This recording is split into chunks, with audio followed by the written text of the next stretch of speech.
नमस्कार दोस्तों।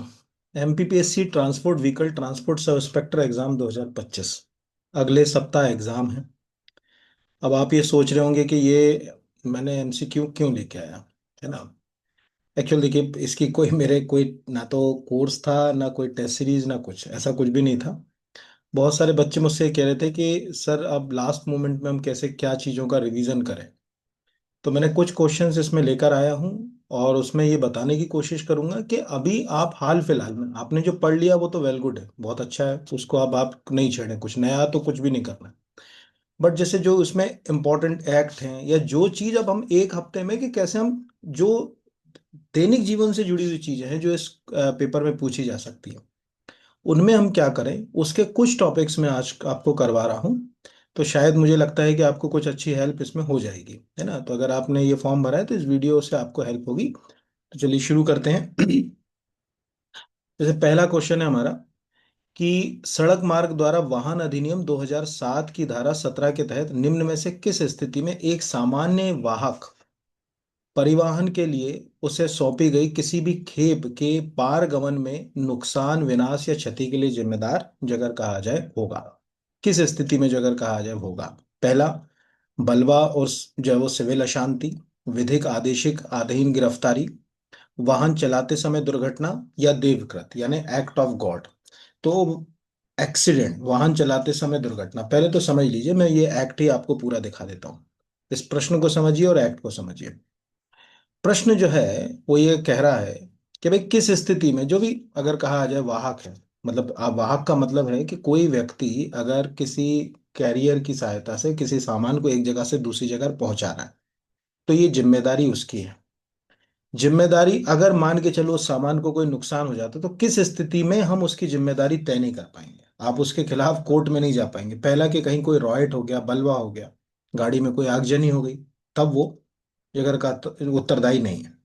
दूसरा, अगर कहा जाए कि कोई मान के चलिए अरेस्ट हो गया या कोई लीगल अगर कहा जाए प्रोसेस के कारण उसको रोक लिया गया और उसमें टाइम लग रहा, तब भी आप उसके ऊपर आरोप नहीं तय कर पाएंगे। और एक्ट ऑफ गॉड, कोई प्राकृतिक आपदा आ जाए, जैसे बाढ़ आ जाए, भूकंप आ जाए, ठीक है, साइक्लोन आ जाए, ऐसी कोई प्राकृतिक आपदा, एक्ट ऑफ गॉड में ऐसे भी बीमा क्लेम आता नहीं है, ये आपको वैसे भी सबको पता होना चाहिए। तो अब पहले तो देखिए, मैं आपको हर एक एक्ट के बारे में थोड़ा थोड़ा बता दूंगा। जैसे आपके सामने स्क्रीन पर ये ओरिजिनल एक्ट है, मैंने यहाँ से ये ओरिजिनल एक्ट आपके लिए ले लिया। अब पहले तो ध्यान से समझिएगा, कोई भी अगर आप इस मतलब अगर कहा जाए एग्जाम के लिए जितने एक्ट्स हैं उनको लास्ट मोमेंट पर अगर रिवाइज कर रहे हैं आप, तो तीन चार चीजें याद रखिए। एक तो एक्ट का जो सबसे ऊपर का हिस्सा है ये, क्योंकि ये एक्ट को जस्टिफाई करता है। जैसे लिखा ना कि सामान्य वाहकों को उनके दायित्वों को सीमित करके विनियमन करने और उनकी सेवाओं या अभिकर्ताओं की उपेक्षा आपराधिक कार्य, यानी हमने ये एक्ट क्यों बनाया। तो पेपर सेटर हो सकता है कि इसी को कट करके क्वेश्चन पूछ ले। पहला, ये आपको याद रखना। दूसरा कि जब आप एक्ट को पढ़ते हैं, कोई भी एक्ट पढ़ते हैं, तो उसमें वो डेफिनेशन जरूर पढ़ना है जो डेफिनेशन उस एक्ट की नब्ज को पकड़ती है, क्योंकि वो सड़क द्वारा वाहन अधिनियम है ना। तो टेक्निकली फिर आपको पता होना चाहिए कि सामान्य वाहक का क्या मतलब होता है। वो आपसे यही पूछ सकता है कि सामान्य वाहक की परिभाषा में क्या आती है। तो जब आप ये एक्ट को देखें, आप सभी लोग, तो एक बार जैसे सामान्य वाहक तो आप लिख सक मतलब वो पूछ सकता है कि किसी माल की रसीद के अधीन माल वाहकों को द्वारा वहन किया जाना, ये आएगा। ऐसे इसमें से चार क्वेश्चन वो कट करके उठा लेगा।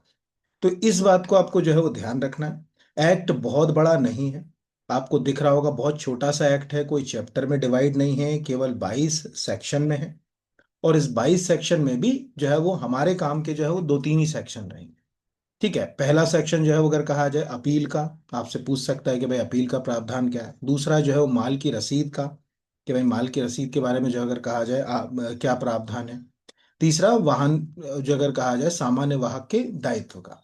इस तरह से ये क्वेश्चन जो है वो आपसे जो है वो पंच करेगा, जो भी पेपर सेटर है वो पंच करेगा। तो जैसे धारा 17, अभी मैंने जो है वो अगर कहा जाए इसमें धारा 17 की बात करी, तो जो अगर कहा जाए सामान्य वाहक के साधारण दायित्व उत्तरदायित्व, मतलब क्या क्या उसके दायित्व है और किस स्थिति में आप उसके दायित्वों को जो है वो निर्धारित नहीं कर सकते, तो लिखा ना। अब ये इंपॉर्टेंट है क्योंकि कल को मतलब देखिए, जो आप पहले तो ध्यान रखिए कि जो पोस्ट है आपकी उसको जस्टिफाई करके ही तैयारी करी हो आपने, तो बहुत अच्छा है।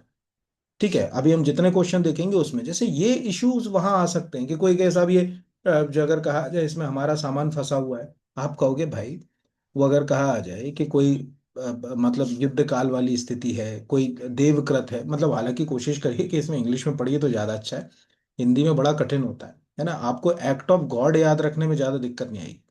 तो कोई एक्ट ऑफ गॉड हो गया, एक्ट ऑफ वॉर हो गया, ठीक है, कोई पब्लिक एनिमी हो गई, रॉयट हो गया, जो अगर कहा जाए ऐसी किसी घटना के अंदर आप उसका दायित्व सुनिश्चित नहीं कर पाएंगे कि भैया ये उसी का था। बाकी अगर मान के चलिए उसने कोई एक्सीडेंट कर दिया, कुछ कर दिया, तो फिर हम उसको जो है वो रखेंगे। तो ये क्वेश्चन आपको याद रखना है, जैसे मैंने एक सिंपल बताया एक्ट के अंदर। और एक्ट को रिवाइज करते समय हमेशा ध्यान रखो कि आप सब इंस्पेक्टर बन गए हो, इस नजरिए से सोचो कि ये मेरे क्या काम आएगा। परिभाषा में से दिख रहा है कि क्या क्या, जैसे आप जब इसको शुरू से देखेंगे, इस 17 मतलब अगर कहा जाए कि 22 सेक्शन के एक्ट को, तो आपको खुद भी समझ पड़ेगा कि कॉमन कैरियर आपको पता होना चाहिए। क्योंकि आप सोचिए, आप कल को सब इंस्पेक्टर बने, तो आप उन कैरियर को ही तो देखोगे, चेक करोगे, ठीक है, किन मापदंडों पे हो रहा है, क्या नहीं हो रहा। तो आपको उसकी जो है वो डेफिनेशन पता होना चाहिए। गुड्स जो अगर कहा जाए उसकी डेफिनेशन पता होना चाहिए कि गुड्स में क्या हो रहा है। अगर कोई व्यक्ति, अगर मान के चलिए किसी जानवर का परिवहन कर रहा है, तब भी वो वस्तु की डेफिनेशन में आ जाएगा। अकॉर्डिंग टू गुड्स ये लिखा हुआ एनिमल और लाइव स्टॉक, ये भी आ जाएगा यहाँ पर। तो अब हमें ये पता होना चाहिए, वो कहेगा साहब हम तो जो है वो गाय लेकर जा रहे हैं, ये सब वस्तु थोड़ी है। तो आप कहोगे भाई वो फलाने एक्ट के तहत ये भी वस्तु की डेफिनेशन के अंतर्गत आएगा। तो इस तरह से अगर आप इन डेफिनेशन को रफली एक बार देख लीजिएगा, तो देखने से आपको मुझे लगता है कि काफी इसमें जो है वो हेल्प हो जाएगी। इसमें एक आध दो क्वेश्चन तो हर एक्ट से कम एक आध क्वेश्चन तो वो पूछेगा ही पूछेगा। और इसी तरह की कोई टफ नहीं क्वेश्चन पूछेगा, सरल ही क्वेश्चन जो है वो आपसे पूछेगा। फिर अगला जो है वो है मोटर व्हीकल एक्ट संशोधन 2019 की धारा 129 के तहत खालिस्तान आयु से अधिक आयु का प्रत्येक व्यक्ति मोटरसाइकिल चला रहा हो या सवारी कर रहा हो तो केंद्र सरकार द्वारा निर्धारित मानकों के अनुरूप सुरक्षात्मक सिर पर पहनावे का प्रयोग करेगा। अब ध्यान से समझो। अब हम सोचें कि जैसे आप सब इंस्पेक्टर बने, आपको क्या करना है, क्या क्या चीजें देखना है। गाड़ी के सर्टिफिकेट्स है ना, पीएसयू की सर्टिफिकेट है या नहीं, उसने सीट बेल्ट लगाया है कि नहीं, उसने हेलमेट लगाया है कि नहीं, इनके संबंध में जो बुनियादी नॉर्म्स हैं वो आपको पता होना चाहिए। बुनियादी नॉर्म्स का मतलब है कि बाइक है तो उस पर पीछे बैठा हुआ व्यक्ति, एक पीछे बैठे हुए व्यक्ति को भी हेलमेट लगाना है, ठीक है, सीट बेल्ट लगाना जो है वो अनिवार्य है। आगे दो लोग बैठे, दोनों को सीट बेल्ट लगाना अनिवार्य है यहाँ पर अगर कहा जाए। पीछे भी बच्चे बैठे हैं तो उनके लिए अगर सीट बेल्ट की सुविधा है तो वो भी लगाना अनिवार्य है यहाँ पर। अगर कोई मान के चलिए टैक्सी गाड़ी है तो उसमें स्टिकर्स होते हैं, वो स्टिकर्स के मापदंड है, वो लगाना अनिवार्य है। ये बुनियादी चीजें जो उस अधिकारी को पता होनी चाहिए। जैसे कोई सिख है, हम जानते हैं कि वो पगड़ी पहनते हैं, ऐसी स्थिति में उनके लिए हेलमेट लगाने पर छूट दी गई है यहाँ पर। तो ये चीजें हमें पता होना चाहिए।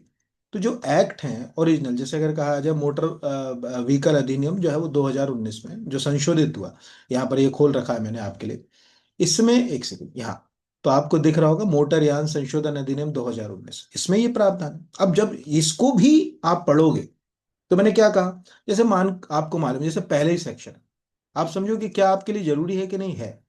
क्योंकि कोई भी कंपनी ने अगर कोई व्हीकल बनाया है तो आप उसे मॉडिफाई नहीं कर सकते कोई भी। आप देखिए उसमें कोई भी स्टिकर फिल्म, कोई भी हुटर, कोई भी चीज उसके मॉडिफिकेशन को नहीं करना है, उसमें साफ होता है मोटर व्हीकल एक्ट के तहत। लेकिन किसी स्थिति में हम रूपांतरित कर सकते हैं। यस, यहाँ पर लिखा यदि कोई निशाक्त जन है, कोई दिव्यांग जन है, उसके लिए हमने कोई व्हीकल बनाया। आपने देखा होगा कई बार वो 3 चक्के वाली गाड़ी आपने कोई एक्टिवा को मॉडिफाई करके, तब वो अगर कहा जाए जस्टिफाई होगी, मतलब अगर कहा जाए कि वहां पर आप उसको सही मानोगे। तो टेक्निकली जैसे ये पहली डेफिनेशन लिखी ना कि रूपांतरित वाहन से कोई मोटरयान अभिप्रेत है जिसे या तो विनिर्दिष्ट डिजाइन द्वारा विनिर्मित किया गया है या जिसे किसी शारीरिक विकार या निशाक्त व्यक्ति, पीड़ित व्यक्ति के उपयोग के लिए धारा 52 की उपधारा के अधीन परिवर्तित किया गया, उसका ऐसा व्यक्ति द्वारा है उसके लिए एकमात्र ही रूप में उपयोग किया जाता है ना। ये एक बेसिक अगर कहा जाए यहाँ पर आगे। तो जब भी आप इन डेफिनेशंस को देखते, उन डेफिनेशंस को देखते समय इस बात का जो है वो आपको याद रखना है ना। जैसे स्वर्ण में जो अगर गोल्डन आवर बहुत इंपॉर्टेंट है, आप ये मान के चलिए, ये तो ट्रैफिक सब इंस्पेक्टर को नहीं, आम आदमी को भी पता होना चाहिए।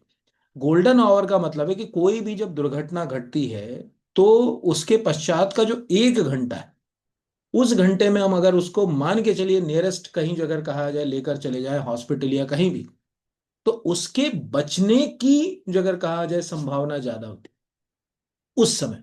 इसलिए तो सुप्रीम कोर्ट ने कहा कि जो व्यक्ति किसी व्यक्ति को अस्पताल पहुंचाता है, आप उससे प्रश्न ना करें कि कौन हो, कहाँ से लाए हो, क्या हो, अगर वो पहुंचा के चला जाता हो तो ठीक है, क्योंकि हमारा जो है वो मूल कर्तव्य है कि उसको बचा ले।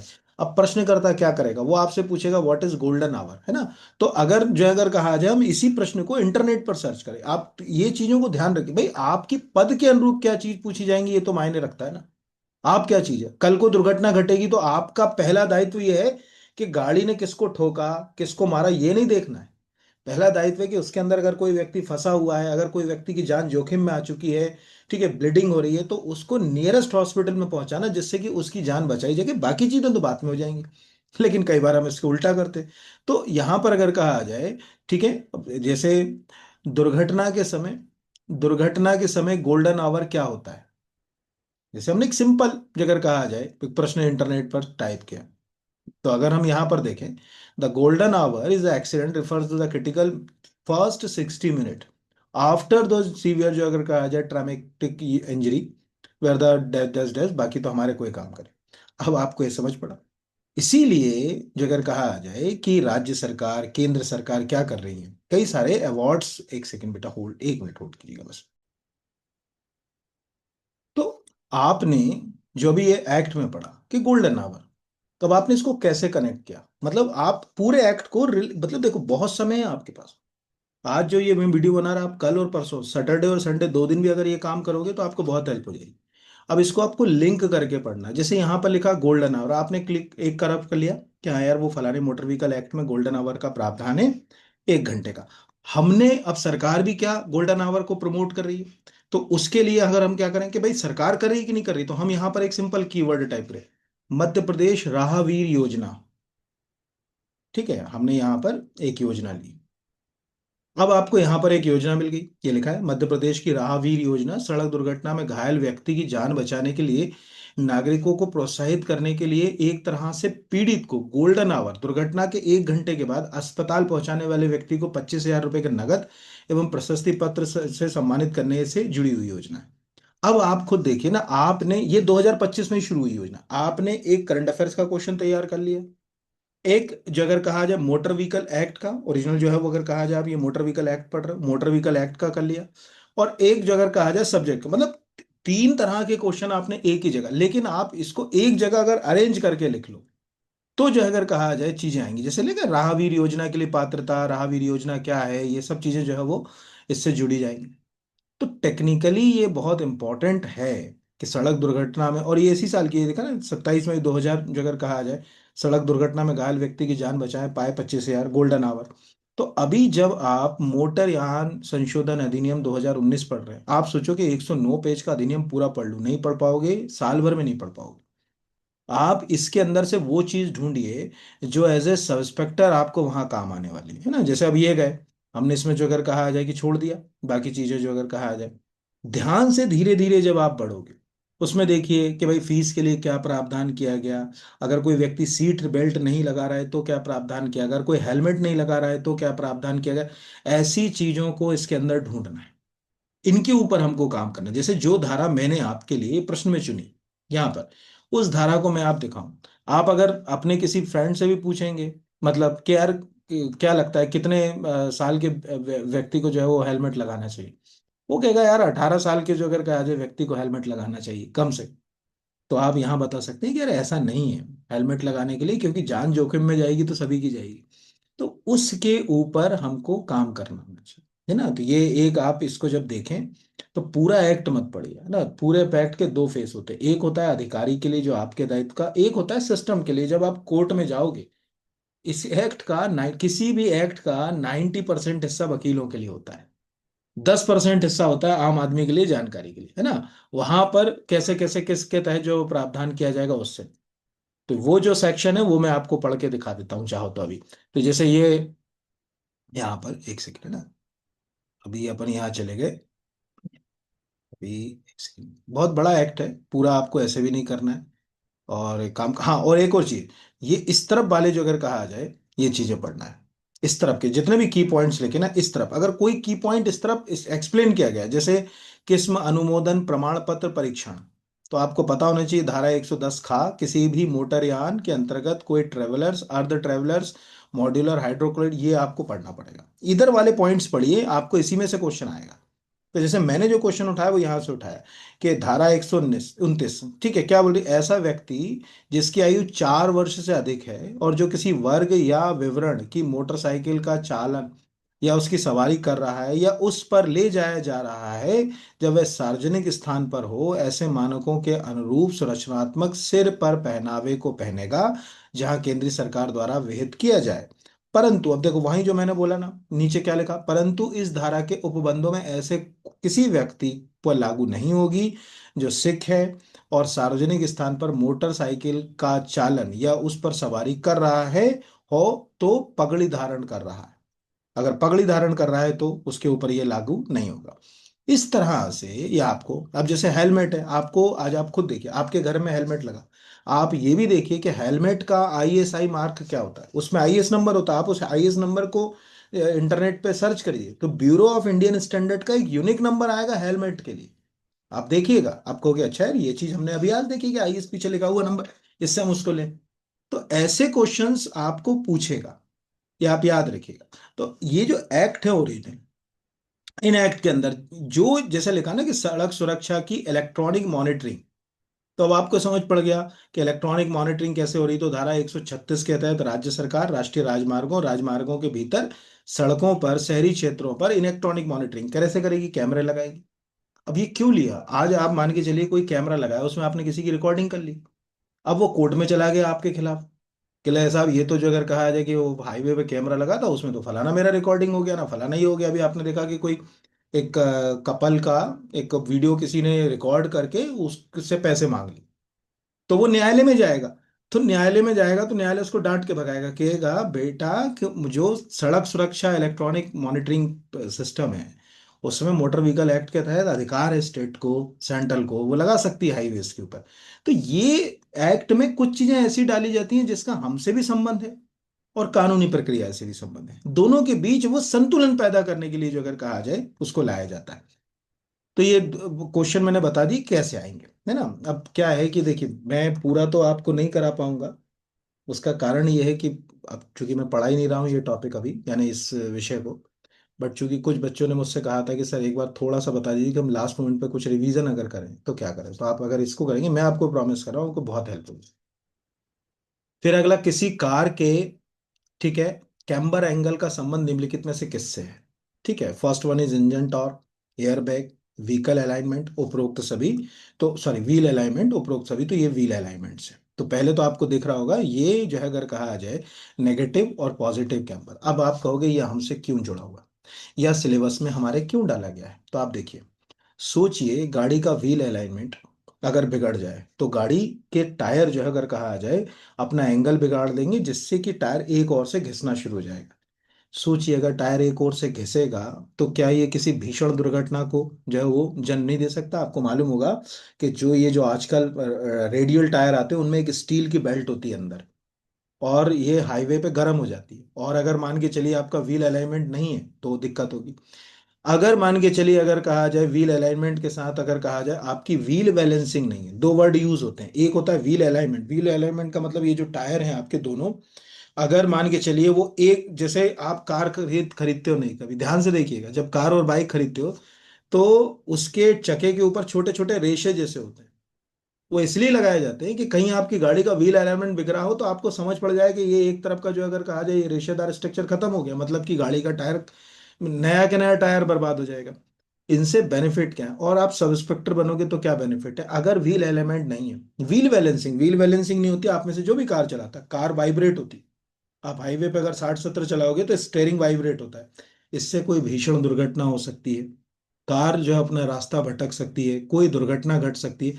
आप हमेशा देखिए, देखिए आपको मैकेनिक नहीं बनना है, ये ध्यान रखिएगा। सिलेबस में जो चीज डाली गई है वो मैकेनिक के लिए नहीं डाली गई कि आप मैकेनिक बन गए और जो अगर कहा जाए उसको सुधारने लगे, नहीं करना। आपको वो बुनियादी जानकारी लोगों को देना है जैसे आपने किसी गाड़ी को रोका और उसका एक टायर घिसा हुआ दिख रहा है, आप बोलो कि भाई, अगर तुम बोलो कि भाई तो तुम्हारा जो टायर है वो नेगेटिव जो अगर कहा जाए कैम्बर में, और ये एक तरफ से जो है वो घिस रहा है, और ये टायर को तो खराब करेगा ही करेगा, हाईवे पे कोई जोखिम पैदा करेगा, आपकी गाड़ी की दुर्घटना हो सकती है, एक्सीडेंट हो सकता है। तो ये sign that your vehicle required the wheel alignment, क्या क्या चीजें इसके लिए, आप कोई व्हील अलाइनमेंट के लिए आप कोई भी टायर की कंपनी का वेबसाइट फॉलो कीजिए। जैसे ये फोटो मैंने जो अगर कहा जाए कहाँ से उठाया, गुड है, गुड ईयर से। आप इंटरनेट पर टाइप करिए wheel alignment good year, wheel alignment C8, wheel alignment MRF, ऐसे आप अगर कहा जाए इसको याद करिए। तो उससे क्या होगा, एक लिस्ट आ जाएगी कि व्हील अलाइनमेंट, व्हील बैलेंसिंग क्या होती है, ABS क्या होता है, वो आपको मिल जाएगा यहाँ पर। तो अभी जैसे एंटी ब्रेकिंग सिस्टम होता है, ABS होता है। आपको मालूम है कि गाड़ी जो है वो रोड पर सीधे अगर ब्रेक लगाओगे, मोड़ मोड़ पर है तो गाड़ी लहराते हुए नहीं मुड़ेगी, एक एक डायरेक्शन में नहीं जाएगी। ये सब चीजें आपको काम आना है, क्योंकि आप अधिकारी बन रहे हो तो आपको ये चीज आएंगी। तो यहाँ पर व्हील अलाइनमेंट आपको क्या दिख रहा है कि स्टेयरिंग व्हील जो है वो वाइब्रेशन हो रहा है, मतलब कि गाड़ी के व्हील अलाइनमेंट में इशू है। एबनॉर्मल जो अगर कहा जाए टीयर एंड वियर, मतलब कि जान पूछ कर अगर कहा जाए कि आपके टायर में कोई नॉइस आ रही है, टायर में घिसावट हो रही है, ठीक है, पॉजिटिव नेगेटिव टो की स्थिति हो रही है, ठीक है, पॉजिटिव नेगेटिव कैम्बर की स्थिति हो रही है, ये सब अगर कुछ आपकी गाड़ी के अंदर हो रहा है, ये मैं नहीं कह रहा, ये कह रहा है खुद गुडियर टायर कंपनी की वेबसाइट पर जो डली हुई है। इसके आधार पर हम अगर कहा जाए ये तय कर सकते हैं कि गाड़ी का व्हील अलाइनमेंट ठीक है या नहीं। तो आपको व्हील अलाइनमेंट और व्हील बैलेंसिंग है ना, उसमें वेट लगते हैं, जो अगर कहा जाए व्हील जो वेट लगते हैं वो व्हील बैलेंसिंग होती है। तो व्हील बैलेंसिंग आपने देखा होगा, कभी टायर को देखिएगा उसमें छोटे छोटे वेट जैसे लगे होते हैं, वो व्हील बैलेंसिंग के लिए होते हैं। तो कई बार क्या होता है कि हम टायर बदलाते हैं, व्हील बैलेंसिंग नहीं कराते, गाड़ी वाइब्रेट होने लगती है। जैसे मैं आपको दिखा देता हूँ व्हील बैलेंसिंग। तो आप में से कितनों ने ध्यान दिया कि ये व्हील बैलेंसिंग में कुछ इमेजेस दिखाता हूं मैं आपको। व्हील बैलेंसिंग में आपने देखा होगा कि टायर को जब बैलेंस करते हैं तो यहाँ इस जगह पर या इस जगह पर इसके आगे अगर आप वेट लिख दो, ठीक है, विथ वेट, तो आपको फोटो के अंदर ये इस तरह के आपको हाँ ये हमने देखा। कई बार हम गाड़ी का पंचर जुड़वाते हैं, कुछ कराते हैं, ये वेट हट जाता है जिससे गाड़ी के टायर का व्हील बैलेंसिंग बिगड़ जाता है, जिससे उसमें वाइब्रेशन या कोई जगह कहा जाए वेयर एंड टेयर की कंडीशन हो सकती है। ये आपको पता होना चाहिए। तो ये चीजों को आप फॉलो करो, बाकी चीजों को जो है वो आप फॉलो मत करो।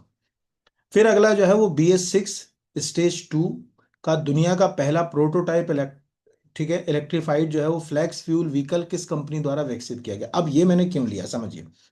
देखिए, जो आपका सिलेबस है उसमें आप ये जरूर देखो कि पिछले एक साल में आपके सिलेबस में जो वर्ड यूज किए गए, उन वर्ड में जितने भी की वर्ड है आपका, यहाँ पर मैं अभी सिलेबस खोल दे रहा हूँ आपका, ये सिलेबस है आपका, यहाँ एक सेकंड, ये इस सिलेबस में जितने कीवर्ड यूज किए, CRT यूज किया गया है, आपको पता होना चाहिए कि यार CRT जो है वो साइबर क्राइम को रोकने के लिए कैसे काम करी, उसकी कोई गाइडलाइन आई वो, ठीक है। BS6 इंजन है तो BS6 का अभी आज का ही पेपर पढ़ो, आज है 19 दिसंबर, आज ही के पेपर में आपको एक आर्टिकल आया दैनिक भास्कर में फ्रंट पेज पे कि दिल्ली में BS6 से पहले के व्हीकलों पर पूरी तरीके से प्रतिबंध, अब कोई जो अगर कहा जाए कि वहां पर जो है वो प्रवेश नहीं करेगा।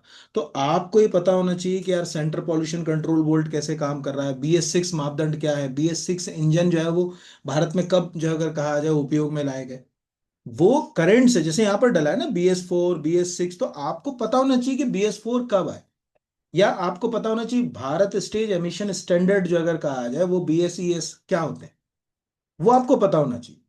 तो यहां पर ये प्रश्न मैंने क्यों लिया कि आपको पता होना चाहिए कि भारत में अब जो इंजन आ रहे हैं वो कैसे आ रहे हैं। तो यहां पर आप देखिए, एक मैंने ये आर्टिकल गवर्नमेंट ऑफ इंडिया का लगा है, यह लिखा हुआ है the union minister of petroleum and natural gas both speaking the unveiling the prototype of world first BS6 stage 2 electrified flex fuel vehicle. Flex fuel का मतलब होता है ऐसा इंजन जो एट ए टाइम दो तरह के फ्यूल को उपयोग में ला सके, उसको अपन फ्लैक्स फ्यूल कहते हैं, दोनों तरह के फ्यूल के लिए वो कंफर्टेबल। तो अब आने वाले समय में तो हमको फ्लैक्स फ्यूल की जो फ्लैक्स फ्यूल, तो ये दिख रहा है टोयोटा, ठीक है, यहाँ पर आपको गाड़ी का नाम दिख रहा है, यही ये करंट अफेयर्स का है क्वेश्चन, ये करंट अफेयर से जुड़ा हुआ क्वेश्चन है। तो अब हमारे दिमाग में ये आना है कि यार अब जैसे ये हो गया तो एक अभी एक हफ्ते में न्यूज में जो चल रहा है, जरूर नहीं कि एक हफ्ता बचा है तो करंट का क्वेश्चन आएगा, जो चीजें न्यूज में चल रही हैं वो आपको पता होना चाहिए। फॉर एग्जाम्पल BS6 अभी रोज न्यूज में आ रहा है, क्या हमें नहीं पता होना चाहिए कि यूरोपियन एमिशन स्टैंडर्ड, ठीक है, जिनको अपन यूरो कहते थे, आप पुरानी गाड़ियां देखिए उन पे यूरो 1 यूरो 2 लिखा रहता था, लेकिन भारत के हिसाब से तो वो नॉर्म्स फॉलो नहीं हो सकते, तो हमने अपने खुद के नॉर्म्स जो है वो इंट्रोड्यूस करे ईयर 2000 में। ठीक है, वर्ष 2000 में हमने पहली बार जो अगर कहा जाए इसकी दिशा में जो है वो कदम उठाया। और फिर उसके बाद हमने बीएस इंजन्स को लेकर आना शुरू किया, धीरे धीरे धीरे धीरे करके हमने अलग अलग स्टेज लाए। BS4 के बाद हमको लगा कि हम तो यूरोपियन स्टैंडर्ड से बहुत पीछे हैं, इसलिए हमने कोई BS5 नाम का नॉर्म्स नहीं लाया, हमने सीधे जो अगर कहा जाए BS जो अगर कहा जाए 4 के बाद क्या लाए, BS6। हमारे यहाँ नहीं चलता, आप सोचो कि आपने आज तक कभी सुना है कि BS5 गाड़ी नहीं सुनी हुई, BS6। और अभी BS6 में भी फेज 2, ठीक है, जो अगर कहा जाए जनरली BS6 फेज 2 के तो जितने भी इंजन आ रहे हैं वो E20 फ्यूल के हिसाब से कंफर्टेबल है। गाड़ी के अंदर अगर आप पेट्रोल व्हीकल देखोगे तो ढक्कन खोलोगे उसका, पेट्रोल उसमें लिखा है E20 फ्यूल कंफर्टेबल, मतलब E20 तक का फ्यूल, यानी जो पेट्रोल है उसमें 20% एथेनॉल वाला उसमें मिलाकर यूज कर सकते। तो पूरी भारत में वर्ष 2000 में कोविड लगा हुआ था, उस समय BS6 हमने लेकर आ गए। दिल्ली एनसीआर में उसके पहले 2019 में हमने कहा कि भाई एनसीआर में, नेशनल कैपिटल रीजन में लेकर आओ। तो ये एक जान मतलब होना चाहिए कि भारत में प्रक्रिया कब से शुरू हुई, तो उसको मतलब लिंक करके याद करो कि BS6 की शुरुआत 2000 में हुई। आज आप ऐसे समझिए, एक और चीज जो आप ही के काम की और हो सकता है आ जाए, आज व्हीकल्स के जो एक्सीडेंट होते हैं उसके लिए पहले हम जो है वो दुनिया की जो एजेंसीज होती थी उन पर निर्भर रहते, जिसको अपन बोलते थे ग्लोबल एनकेब एजेंसी। ठीक है, उसके लिए एक वर्ड आता था ग्लोबल एनकेब, मैं दिखा देता हूं यहाँ पर, ग्लोबल एनकेब कार सेफ्टी रेटिंग। ठीक है, अभी हमने वो थोड़ा सा एनकेब की जगह वो ऐसे आ गया, कोई बात नहीं, ऐसे कर लेगा करेक्शन एंटर। तो अभी हमको देखा गया है ग्लोबल एनकेब, इसको एनकेब ही पढ़ते हैं, NCAP। अब ये जो ग्लोबल एनकैप था, ये तो पूरी दुनिया के हिसाब से था, मोस्टली अगर कहा जाए विकसित देशों के हिसाब से ज्यादा। भारत के रूढ़ों के हिसाब से तो हमको करना पड़ेगा ना, यहाँ की स्थितियों के हिसाब से, यहाँ के ट्रैफिक के हिसाब से। तो अब हमने ये जो ग्लोबल एनसी थी इसकी जगह हमने लेकर आए बी। ठीक है, यानी अब हमारे पास है भारत एनकैप। तो आप में से कितनों को मालूम है कि इसका एक तो जो अगर कहा जाए, आपको जो अगर कहा जाए भारत एनकैप के बारे में कितना मालूम है, भारत एनकैप का फुल फॉर्म क्या होता है, भारत एनकैप कैसे कार की, आज अपन देखते हैं ना कि कार को, किसी भी कार को 5 स्टार सेफ्टी रेटिंग मिलती है, तो वो भारत एनकैप में जो अगर कहा जाए तो भारत NCAP। तो Bharat NCAP is new car safety assessment programme which proposed, अगर कहा जाए तो 5 स्टार सेफ्टी रेटिंग, ये गाड़ियां दिख रही हैं, किस गाड़ी को 5 स्टार सेटिंग। अब कितनी तरह की रेटिंग होती है, जैसे एडल्ट की रेटिंग अलग होती है, चाइल्ड की रेटिंग अलग होती है, ये अगर आपने करंट से, अभी भी समय, मैं कह रहा हूं ना कि बहुत समय तो ऐसा नहीं कि निकल गया, आप खुद समझिए कि आप अधिकारी बनोगे, आपकी जिम्मेदारी क्या है, आप सोसाइटी को कैसे जिम्मेदार करोगे, है ना, वो उसके ऊपर सब कुछ टिका हुआ है। तो ये अभी के ही नए कंसेप्ट जिन पे क्वेश्चन बन सकते हैं। तो ये करंट का क्वेश्चन हो गया, यानी करंट के लिए आप तैयार। अगला है, निम्नलिखित में से कौन सा कार्य कार्य निकास गैस के लिए नियंत्रित अनुपात को इंजन में वापस प्रसारित करने के लिए किया जाता है। अब इसके लिए मैं आपको एक अचूक उपाय दे रहा हूँ, 1 हफ्ते बचा है आपके पास। आप जितनी भी टर्मिनोलॉजी हैं, कीवर्ड्स हैं, उनके फुल फॉर्म जरूर याद रखें। अगर आपको EGR का फुल फॉर्म मालूम है, अगर आपको DPF का फुल फॉर्म मालूम है, तो आपका आधा क्वेश्चन तो वहीं संभव। फॉर एग्जाम्पल, थोड़ी देर के लिए इसका उत्तर तो है EGR। EGR का मतलब है कि जितने भी हार्मफुल जो है वो गैसेस होती हैं, वो क्या होता है, साइलेंसर से बाहर निकलने के, बाहर तो निकलेंगी, लेकिन उनका एक हिस्सा वापस जो अगर कहा जाए इंजन को वापस दिया जाता है। ठीक है, जिससे इंजन जो अगर कहा जाए बहुत गर्म नहीं होता, ठंडा बना रहता है, और नाइट्रस के ऑक्साइड जो अगर कहा जाए वो भी कम होता है। इस प्रक्रिया को हम बोलते हैं EGR, इसको बोलते हैं एग्जॉस्ट गैस रिसर्कुलेशन। यानी जो वॉल्व है उसमें जो गैस का निकास हुआ उसका एक हिस्सा वापस हमने इंजन को इंटेक करा दिया कि ले भाई तू ही फिर से उपयोग कर ले। तो उससे क्या होगा कि जो कंबंशन है वो कम तापमान पे हो जाएगा। ठीक है, माने जो कंबंशन है उसमें तापमान कम लगेगा। तो आपको अब जैसे इजी, इसका तो आंसर EGR वो मैं दिखाई दूंगा, लेकिन सोचिए अगर आपको डीपी, जैसे मान के चलिए कि इनमें से किसका उपयोग डीजल गाड़ी में ही होगा, लेकिन अगर आपको मालूम है कि डीजल DPF का मतलब होता है डीजल पार्कुलेटेड, जो अगर कहा जाए फिल्टर, तो डीजल जो डीजल इंजन होते हैं उनके साइलेंसर में DPF लगाना पड़ता है, ये अलग एक डिवाइस होती है। फुल फॉर्म पता है तो आपको जो अगर कहा जाए बहुत सारे एग्जाम में जो है वो हेल्प हो जाए। डीजल अगर कहा जाए पार्टिकुलेट फिल्टर। अब इसको देखा तो आपको ये समझ पड़ गया कि डीजल के पार्कुलेट मतलब जो डीजल से जो धुआं निकल रहा है उसको फिल्टर कर रहा है। सीधी सी बात है कि इंजन के अंदर तो नहीं लगा होगा। ये तो साफ है कि कहीं ना कहीं उसके साइलेंसर चैम्बर का ही जो है वो एक हिस्सा होगा, उसी से जो अगर कहा जाए जुड़ा हुआ होगा। तो अगर हम यहाँ पर रफली इसके इमेज देखें तो ये समझ पड़ गया। तो जब हम साइलेंसर को देखते, ठीक है, किसी साइलेंसर को देखते तो जैसे आजकल एक साइलेंसर में आपको देखा होगा कि ये टॉक्सिक गैसेस को कम करने के लिए कंपलसरी कर दिया कैटेलिक कन्वर्टर। कैटेलिक कन्वर्टर क्या करता है, जो हार्मफुल गैसेस होती हैं उनको न्यूट्रलाइज कर देता है। अब आप कहोगे कैसे न्यूट्रलाइज करता है, तो कभी आप ध्यान से देखो जो कार चलती हैं पेट्रोल गाड़ियां, पेट्रोल गाड़ी के पीछे से पानी टपकता रहता है, वो पानी नहीं होता, वो कैटेलिक कन्वर्टर न्यूट्रलाइज कर रहा है गैस को। तो आपने जैसे साइलेंसर है तो आपको समझ पड़ा कि यार साइलेंसर के अंदर जो अगर कहा जाए कि आवाज को कम करने के लिए मफलर का इस्तेमाल किया जाता है। ठीक है, डीजल से निकलने वाला जो धुआं होता है उसको धुएं को स्मोक नहीं कहते, उसको बोलते हैं शूट। ये भी याद रखिएगा, धुआं जो होता है उसको सूट कहा जाता है। उस सूट को रोकने के लिए डीपीएफ यूज हो रहा है। जो गाड़ी है उसकी हार्मफुल गैसेस को, जो बाहर निकल रही हार्मफुल गैसेस उनको रोकने के लिए या उनको कम करने के लिए या उनको न्यूट्रलाइज करने के लिए कैटलिक उत्प्रेरक पड़ा होगा ना, साइंस के स्टूडेंट है आप सब, उत्प्रेरक का काम ही क्या होता है, वही होता है। तो कैटलिक कन्वर्टर जो है वो कैटलिस्ट का काम करेगा। तो यहाँ अगर हम देखें तो ऐसे कुछ फोटो आप इंटरनेट पे ढूंढिए और देखिए, उससे आपको काफी होगी, हेल्प होगी। देखिए मैं दिखा देता हूँ कैटलिक कन्वर्टर। अभी अगर कहा जाए इस, अरे कैथोलिक हो गया, कार कैटलिक कन्वर्टर, इसका काम ही है उसको न्यूट्रलाइज करना। तो अगर हम जैसे इमेज पे ही चले जाते थोड़ा, जैसे सपोज मान के चलिए कोई इमेज है, इसमें दिख रहा है कि यहाँ तीन टॉक्सिक गैसें हैं, जैसे कार्बन मोनोऑक्साइड, आपको मालूम है कि हमारे ब्लड में घुलकर हमको बहुत खतरनाक नुकसान पहुंचाए, इसको उसने कन्वर्ट कर दिया CO2 में, ये हमारे लिए हार्मफुल नहीं है। इधर जो है अगर कहा जाए हाइड्रोजन के, नाइट्रोजन के ऑक्साइड को कन्वर्ट कर दिया H2O में, नाइट्रोजन, ये हार्मफुल नहीं है, ये हार्मफुल है। इधर से गई ये कैटलिक कन्वर्टर। अब इसमें प्लेटिनम और अन्य महंगी धातुएं इस्तेमाल होती हैं इसलिए। तो ये अगर आपने इनके फुल फॉर्म याद कर रखें तो कार के कई कंपोनेंट्स के क्वेश्चन जो अगर कहा जाए आपके ऐसे ही बन जाएंगे, मतलब आपको जो है वो दिक्कत नहीं आएगी कि यार ये इसका जो अगर कहा जाए मतलब क्या है, या ये जो कहना चाह रहा है ये क्या कहना चाह रहा है, ये जो अगर कहा जाए यहाँ पर, तो ये आप याद रखिएगा। जैसे कार के अंदर होता है SCR, सोचिए आप में से कितने को SCR माने, ये होता है सेलेक्टिव कैटेलिक जो है वो रिडक्शन। ये यूनिट जनरली जो अगर कहा जाए कि जो है वो डीजल गाड़ियों में आजकल यूज हो रही है। आपको मालूम है ना डीजल गाड़ी में यूरिया डालना पड़ता है ना, DEF बोलते हैं उसको। उसके लिए जो अगर कहा जाए कि उसमें इसको यूज किया जाता है हार्मफुल गैसेस को न्यूट्रलाइज करने के लिए, BS6 इंजनों में इसको कंपलसरी कर दिया गया DEF। यहाँ पर अगर कहा जाए है ना तो DEF एक्चुअल यूरिया ही है।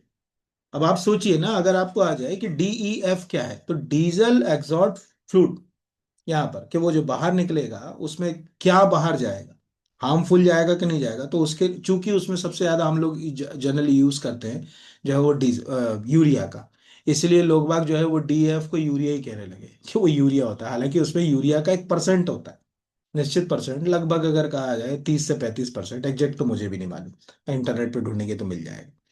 तो मैंने क्या कहा, आपने एक गाड़ी देखी, गाड़ी में आपको ये पता होना चाहिए कि आपको मैकेनिक नहीं बनना, पर कौन से कंपोनेंट है जिनके गड़बड़ी से, जैसे कोई व्यक्ति साइलेंसर, बहुत तेज आवाज आ रही है, आपको समझ पड़ा कि इसका मफलर चला गया, साइलेंसर के अंदर एक मफलर होता है वो चला गया।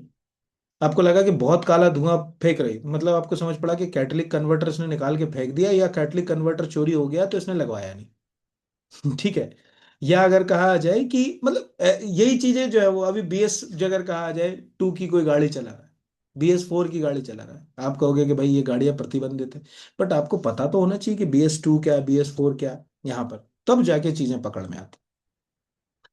अगला है राष्ट्रीय साइबर सुरक्षा नीति 2013 का निम्नलिखित में से कौन सा एक उद्देश्य, बहुत इंपॉर्टेंट है, सिंपल है, एक क्वेश्चन तो आएगा। पहला तो यही हो गया कि नेशनल साइबर सिक्योरिटी पॉलिसी कब बनाई गई, 2013। अब क्या आ सकता है, पहले तो यह है कि इसमें जो है to create secure cyber ecosystem, बिल्कुल जरूरी है, साइबर इकोसिस्टम के लिए बनाई गई। To create insurance framework design for the security policies, बिल्कुल सही है। स्ट्रेंथ या रेगुलेशन रेगुलेटरी फ्रेमवर्क, बिल्कुल सही है। कि नहीं, ये तीनों इसके अंतर्गत आएंगे। अब आप सोचो, पहले मैं आपको दिखाता हूँ, है ना, इस पॉलिसी के लिए मैं आपको यहाँ से ले गया, हम 2013 की ये ओरिजिनल पॉलिसी पे पहुंच गए। स्क्रीन के ऊपर आपको दिख रहा होगा, तो ये दिख रहा है कि नेशनल साइबर सिक्योरिटी पॉलिसी 2013, इसकी पहले प्रस्तावना में उसका उद्देश्य ये था कि हम साइबर इकोसिस्टम को कैसे, जो अगर कहा जाए, बेहतर करें। उसके लिए अब ये 9 पेज की पॉलिसी है, ठीक है, 9 पेज। अब आप सोचो कि मैं पूरी 9 पेज की पॉलिसी याद कर लूं तो नहीं। आप पहले तो करो कि भाई ये इस पॉलिसी का विजन और मिशन क्या है, ऑब्जेक्ट, तीन चीजें आपको याद करना है। Vision, to build and secure जो है वो रिलायंस जो साइबर स्पेस, भारत के हर नागरिक के लिए, ठीक है, बिजनेसेस के लिए, गवर्नमेंट के लिए, हम एक सिक्योर साइबर स्पेस उपलब्ध कराना चाहते हैं, केवल नागरिकों के लिए नहीं, केवल बिजनेसेस के लिए नहीं, और केवल गवर्नमेंट के लिए नहीं, सबके लिए। ये इसका विजन है। मिशन, अगर कहा जाए हम कैसे करेंगे, तो इसके लिए बकायदा है कि हम साइबर थ्रेट को कैसे पकड़ेंगे, ठीक है, उसकी जो है वर्नेबिलिटी को जो है वो कैसे कम करेंगे, ठीक है, यहाँ पर अगर कहा जाए ये। और ऑब्जेक्ट आपको धीरे धीरे करके याद रखना है।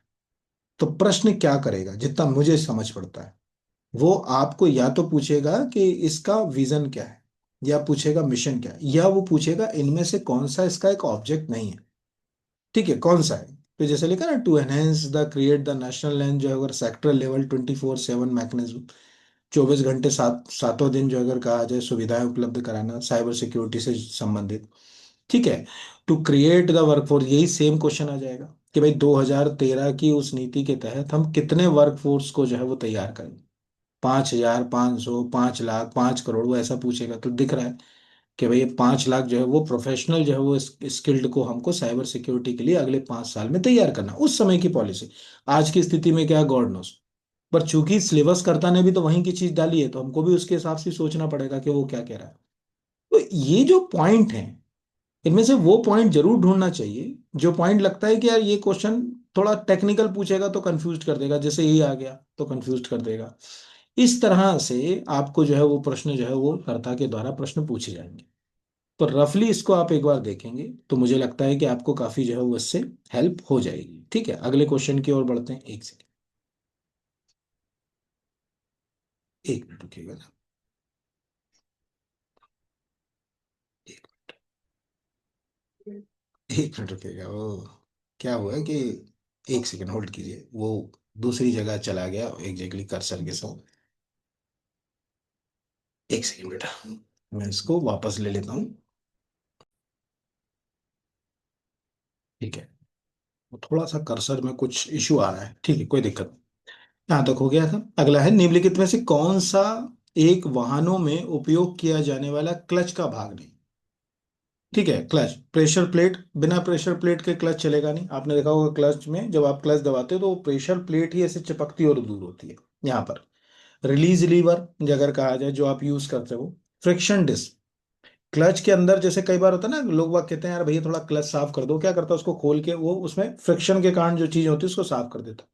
वही फ्रिक्शन डिस्क ही क्या होती है, खराब होती है। इसीलिए क्लच की जो अगर कहा जाए प्लेटें बदलाती हैं। बाइक वगैरह में तो देखी होंगे आपने, कार का तो भले ही कम खुला हुआ देखा हो, लेकिन बाइक में से छोटी छोटी प्लेटें होती हैं गोल गोल, ठीक है, उनको लगा देते हैं, हर कुछ समय के बाद लोग बाग चेंज भी करा लेते हैं। काउंटर शाफ्ट सबसे इंपॉर्टेंट पार्ट है गियर का। कार के अंदर जितना भी अगर कहा जाए, जिसको इसको जैक शाफ्ट भी कहते हैं, जितना भी गियर चलता है उसमें काउंटर शाफ्ट के बिना गियर चल ही नहीं सकता। वो गियर को चलाने में, यानी गियर मैकेनिज्म में सबसे इंपॉर्टेंट रोल प्ले करती। तो अब आप देखिए, मैंने क्या बोला, अपने को अंदर नहीं जाना है कि गाड़ी सुधारना है, लेकिन बुनियादी जानकारी हमको पता होना चाहिए। बुनियादी जानकारी, जैसे किसी के पास पेट्रोल इंजन है तो क्या हमें नहीं पता होना चाहिए कि पेट्रोल इंजन में स्पार्क प्लग यूज होते हैं। ठीक है, अगर किसी के पास डीजल इंजन है तो क्या हमें पता नहीं होना चाहिए कि डीजल इंजन में स्पार्क प्लग यूज नहीं हो सकते, डीजल इंजन में उसकी जगह इंजेक्टर्स इस्तेमाल होते हैं। यहाँ पर डीजल इंजन में स्पार्क प्लग का इस्तेमाल होता है। अभी जैसे विंटर है, गाड़ी कई बार चालू नहीं होती, तो गाड़ी को चालू करने के लिए उसमें हीटर प्लग होते हैं यहाँ पर। तो हीटर प्लग डीजल इंजन में बहुत जरूरी है, हीटर प्लग। तो हीटर प्लग क्या होते हैं, स्पार्क प्लग क्या होते हैं, यानी ये वो कॉमन वर्ड है। एक आम आदमी को जो वाहन चला रहा है उसको भी इनकी जानकारी होना चाहिए कि भाई जैसे गाड़ी है, अभी एक जैसे अगर कहा जाए कि मैंने एक बार एक मेरे मित्र से पूछा कि यार जो अगर कहा जाए जो है वो ऑटोमेटिक जो गाड़ी होती है उसमें कितने गियर होते हैं, ऐसे सामान्य प्रश्न को कि ऑटोमेटिक गाड़ी में कोई गियर होते हैं? बिना गियर की होती है। मैंने कहा भाई गियर तो हर गाड़ी में होते हैं, ठीक है, बस ऑटोमेटिक गाड़ी के अंदर वो जो गियर है उनको शिफ्ट करने के लिए आपको किसी क्लच की जरूरत नहीं होती, मशीन खुद जो है अगर कहा जाए अपने आप से उसको काम को करती है। तो हर गाड़ी में बिना गियर के आप सोचिए, गियर के प्रिंसिपल के बिना गाड़ी चल पाएगी क्या? बड़ा गियर में ताकत ज्यादा होती, छोटे गियर में रफ्तार ज्यादा होती। जैसे जैसे आप बड़े से छोटे गियर की ओर बढ़ेंगे वैसे वैसे आपकी रफ्तार बढ़ेगी। आप अपनी गियर वाली साइकिल देख लीजिए, जितना बड़ा गियर होगा उतना धीमे चलेगी, जितना छोटा होगा उतनी तेज चलेगी, लेकिन जितना बड़ा होगा उतने पे आप चढ़ाई भी चढ़ जाओगे, छोटे पे उसकी ताकत नहीं। तो क्या हमको नहीं पता होना चाहिए कि सीवीडी ट्रांसमिशन क्या होता है, गियर ऑटोमेटिक गियर क्या होते हैं? ठीक है, ये कॉमन चीजें हैं जो मुझे लगता है कि आपको पता होना चाहिए।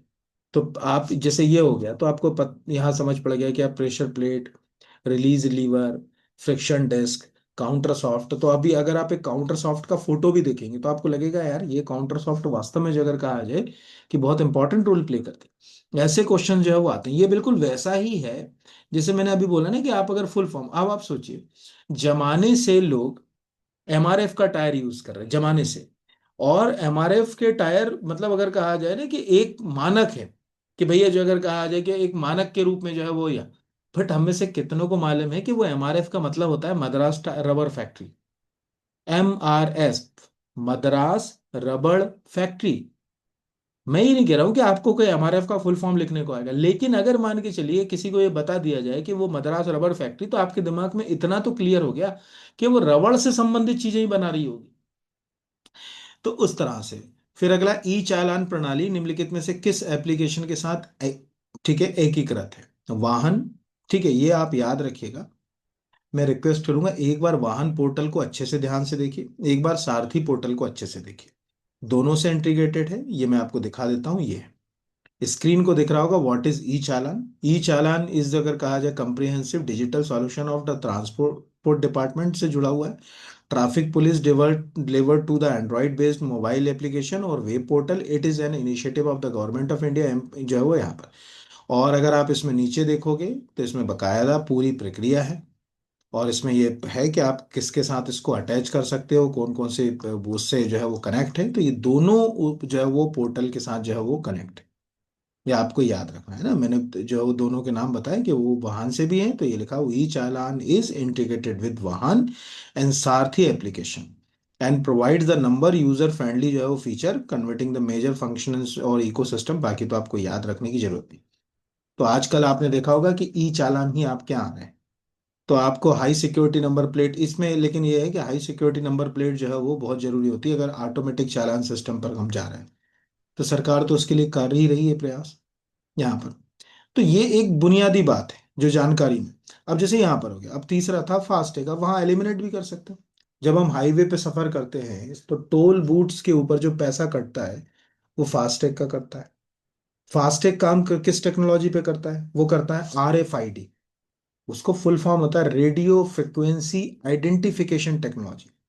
आप ध्यान से देखिए, आपके अगर पास कोई इस समय डेबिट कार्ड है और उसमें एक जगह कहा जाए जैसे वाईफाई जैसा निशान बना है, तो वो भी रेडियो फ्रिक्वेंसी आइडेंटिफिकेशन टेक्नोलॉजी का यूज कर सकता है, RFID। आपके पास थोड़ा सा महंगा वॉलेट है, पर्स, उसके अंदर एक RFID जो अगर कहा जाए वर्ड लिखा रहता है कि RFID से आपको प्रोटेक्ट करेगा। तो आज जितने जगह कहा जाए जैसे फास्टैग, अब आपको फास्टैग का फुल फॉर्म अगर याद है, RFID यानी रेडियो फ्रिक्वेंसी आइडेंटिफिकेशन मॉड्यूल। ये केवल अपने वर्ड को फुल फॉर्म याद रखा तब भी एग्जाम में आंसर तक जाने का रास्ता खुल जाता है। तो ऐसे क्वेश्चंस भी आते हैं।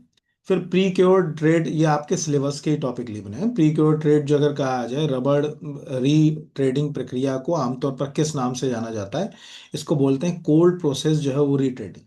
बहुत कॉमन है। हम किस तरह से पुराने टायर को नया करते हैं आजकल, ये बहुत ही ज़्यादा इस्तेमाल होता है खेती किसानी बाकी में तो बहुत होता है। तो ये अगर कहा जाए यहाँ पर, ये बाय कोल्ड प्रोसेस, इसका पूरा एक मैनुअल मुझे मिला था, उसमें तो ये पूरी प्रक्रिया है। लेकिन मुझे नहीं लगता कि इतना जो है वो आपको कोई प्रश्न करता जो है पूछेगा, बट ये प्रश्न आ सकता है। अगला है लोक दायित्व बीमा अधिनियम 1991 के तहत राहत के दावे के लिए आवेदक किसके द्वारा प्रस्तुत आवेदन जो है अगर कहा जाए किसके द्वारा प्रस्तुत किया जा सकता है, कौन जो अगर कहा जाए ले सकता है? उस व्यक्ति जिसके द्वारा क्षति हुई, बिल्कुल वो दावा पेश कर सकता है। उस व्यक्ति, उस संपत्ति के स्वामी जिसका नुकसान हुआ, वो दावा पेश कर सकता है। जहां दुर्घटना के परिणाम स्वरूप मृत्यु हुई वहां मृतक के किसी विधिक जो अगर कहा जाए प्रतिनिधि, अगर मान के चलिए कोई उसका लीगल जो है वो उत्तराधिकारी है, वो भी उसकी ओर से दावा प्रस्तुत कर सकता है। ये तीनों जो अगर कहा जाए दावा प्रस्तुत कर सकते हैं लोक दायित्व बीमा अधिनियम के तहत। अगर आप इस अधिनियम को ध्यान से देखें, देखिए मैं इस अधिनियम का भी आपको एक दो चीजें इंपॉर्टेंट है वो बता देता हूँ। छोटा सा अधिनियम है। पहले तो आपको दिख रहा है कि 1991 का है। मैंने आपको क्या सिखाया कि आपको अधिनियम का ये हिस्सा जरूर पढ़ना है। इसमें क्या लिखा है कि किसी परिसंकट में पदार्थ के हतालन के समय होने वाली दुर्घटना से प्रभावित व्यक्तियों को, जैसे मान के चलिए इसको अपन ऐसे समझ लें कि कोई एक व्हीकल है, वो सपोज कोई एक टॉक्सिक गैस को एक जगह से दूसरी जगह ले जा रहा है और रास्ते में दुर्घटना घट गई। दुर्घटना घटने से टैंकर फट गया और उसमें से गैस रिलीज हो गई। वहां लगभग 3 या 4 लोगों की मृत्यु हो गई। ऐसी स्थिति में उन्हें जो अगर कहा जाए राहत उपलब्ध कराने, उन्हें जो है वो मुआवजा सुनिश्चित करने के लिए हमने जो अगर कहा जाए इसको लोक दायित्व बीमा अधिनियम 1991 को लाए। ये एनवायरमेंट प्रोटेक्शन एक्ट और अन्य एक्ट से भी लिंक है। तो इसमें अब हमको जैसे पूरा, तो मैंने क्या बोला कि अभी ये बात किसकी करा है, परिसंकट में पदार्थ की, यानी किससे खतरा है। तो आपको ये पता होना चाहिए कि परिसंकट में पदार्थ का की परिभाषा एनवायरमेंट प्रोटेक्शन एक्ट 1986 के तहत परिभाषित हुई। जैसे वो प्रश्न करता है, ये पूछे कि भाई ये इस जो लोक दायित्व बीमा अधिनियम 1991 के तहत परिसंकट में पदार्थ की परिभाषा किसके तहत सुनिश्चित हुई। आप सोचिए, काश कि ये एक्ट, काश कि ये एक्ट या इस तरह का एक्ट जो अगर कहा जाए भोपाल गैस ट्रेजेडी के समय होता, तो लोगों को अपने मुआवजे के लिए, लोगों को क्षतिपूर्ति के लिए इतना जो अगर कहा जाए कि भटकना नहीं पड़ता। ठीक है, काश कि अगर होता है, लेकिन अब क्या कर सकते हो। तो जैसे ये एक अपने को समझ पड़ गया है ना कि परिसंकट में दुर्घटना का मतलब समझ पड़ गया कि दुर्घटना का क्या मतलब होगा, है ना, कोई आकस्मिक हो जाए, अचानक हो जाए, ठीक है, अनाशासित घटना हो जाए, ये दुर्घटना का मतलब। इस तरह से आप जब किसी एक्ट को पढ़ते हो, ठीक है, तो उसमें ये चीजें आती है ना, जैसे बीमा पॉलिसी लेने वाले स्वामी का क्या कर्तव्य होगा, ये भी हमको पता होना चाहिए, है ना। अब जैसे बीमा है, आपको पता होना चाहिए ना, फर्स्ट पार्टी बीमा क्या होता है, ठीक है, थर्ड पार्टी बीमा क्या होता है। जैसे अभी आप में से जैसे एक सिंपल है कि अभी हम कार खरीदते हैं या बाइक खरीदते हैं, तो 1 साल का तो फर्स्ट पार्टी बीमा होता है। फर्स्ट पार्टी का मतलब है कि गाड़ी का भी बीमा है, आपका भी बीमा है, और अगर आप किसी को हिट कर दोगे उसका भी बीमा कर रहे हैं, उसकी भी जो है वो दायित्व हम पूरे करेंगे। लेकिन अगले 2 साल का जो बीमा होता है 3 साल में, वो होता है थर्ड पार्टी। थर्ड पार्टी का मतलब है कि अगर आपकी गाड़ी घर खड़ी है, 1 साल के बाद आपने बीमा रिन्यू नहीं कराया, तो थर्ड पार्टी बीमा, और कोई चोर ले गया, तो बीमा कंपनी से क्लेम नहीं ले सकते, क्योंकि आपकी गाड़ी का बीमा नहीं है। थर्ड पार्टी का मतलब है कि कोई तीसरे व्यक्ति को, आप और आपकी गाड़ी फर्स्ट एंड सेकंड है, ठीक है, किसी तीसरे व्यक्ति को आपने हिट कर दिया यहां पर, उसको जो अगर कहा जाए कि जो गाड़ी पे नहीं बैठा ना, फर्स्ट सेकंड तो गाड़ी पे ही रहेंगे, थर्ड तीसरा व्यक्ति जो बाहर है उसको हिट कर दिया, तो उसको जो है अगर कहा जाए क्षतिपूर्ति मिलेगी, आपको नहीं मिलेगी। तो ऐसी जो बुनियादी बातें होती है, उन बुनियादी बातों को आप एक बार देखो। दूसरा कि कोई भी एक्ट पढ़ते समय इस बात को ध्यान रखो, जैसे लिखा ना कि जैसे यहाँ पर कि राहत के लिए जो अगर कहा जाए, मैंने प्रश्न कैसा बनाया, जहां पर आपको ऐसा लगे कि पेपर सेटर को 4 पॉइंट दिख रहा है, ठीक है, जैसे लिखा ना कि केंद्रीय सरकार अधिसूचना द्वारा किसी स्वामी की जो अगर कहा जाए किसको छूट दे सकती है, केंद्र सरकार छूट दे सकती है, कोई राज्य सरकार छूट दे सकती है, केंद्र या राज्य सरकार के स्वामित्व वाला कोई जो है निगम छूट दे सकता है, कोई स्थानीय प्राधिकारी छूट दे सकता है, ये सबको छूट देने का अधिकार है। इनको हमने जो अगर कहा जाए कि छूट देने का दे। राहत के दावे कौन लगा सकता है, जैसे मैंने कहा यहाँ पर, तो आप देखो कि जितने एक्ट होते हैं उनमें जो 1 2 3 4 के जो पॉइंट्स होते हैं, वो हमें काफी क्या करते हैं, हेल्प करते हैं एग्जाम। और दूसरा कि चूंकि ये एक्ट आपको दिख रहा होगा किसके आसपास घूम रहा है, एनवायरमेंट प्रोटेक्शन एक्ट, तो आपको उससे भी लिंक करके क्वेश्चन पूछेगा कि पर्यावरण राहत निधि की स्थापना इनमें से किस अधिनियम के तहत की गई। ठीक है, पर्यावरण राहत निधि की स्थापना इनमें से किस एक्ट के तहत, क्या आप वहां कंफ्यूज हो गए? ऊपर तो जो अगर कहा जाए एक्ट में कहीं लिखा ही नहीं आ रहा है, कि लोक दायित्व बीमा अधिनियम में कि वो पर्यावरण की बात कर रहा है, तो कंफ्यूजन क्रिएट हो जाएगा। लेकिन अगर आपने देखा कि जो भी स्टोरीज हैं इसके अंदर, जो भी प्रोविजंस है इसके अंदर, वो प्रोविजंस एनवायरमेंट प्रोटेक्शन एक्ट 1986 को जस्टिफाई करते हुए हो रहा है, क्योंकि परिसंकट में पदार्थ से जो खतरे वाली चीजें होती हैं उससे जुड़ा हुआ हो रहा है, वो एनवायरमेंट प्रोटेक्शन से लिंक किया गया। इसलिए क्वेश्चन जो है वो हमारे लिए इंपॉर्टेंट जो है वो हो सकता है। तो ये क्वेश्चन भी हमसे पूछा जा सकता है, इसमें से भी कोई क्वेश्चन जो है वो एग्जाम में जो है वो बन सकता है। अगला है मध्य प्रदेश मोटर वाहन नियम 1994 के तहत सार्वजनिक सेवा वाहन के चालक के लिए निर्धारित वर्दी। अब ये क्यों इंपॉर्टेंट है? एक सब इंस्पेक्टर को ये पता होना चाहिए कि जो गाड़ी चला रहा है उस ड्राइवर की वर्दी क्या होना चाहिए, जो ऑटो चला रहा है उसकी वर्दी क्या होना चाहिए, खुद अगर वो स्ट्रिप लगा रहा है। ठीक है, जैसे कई बार होता है ना कि अभी आपने देखा होगा कि अगर कहा जाए केस था राजस्थान का, जिसमें एक इंस्पेक्टर से वकीलों का वाद विवाद हो गया।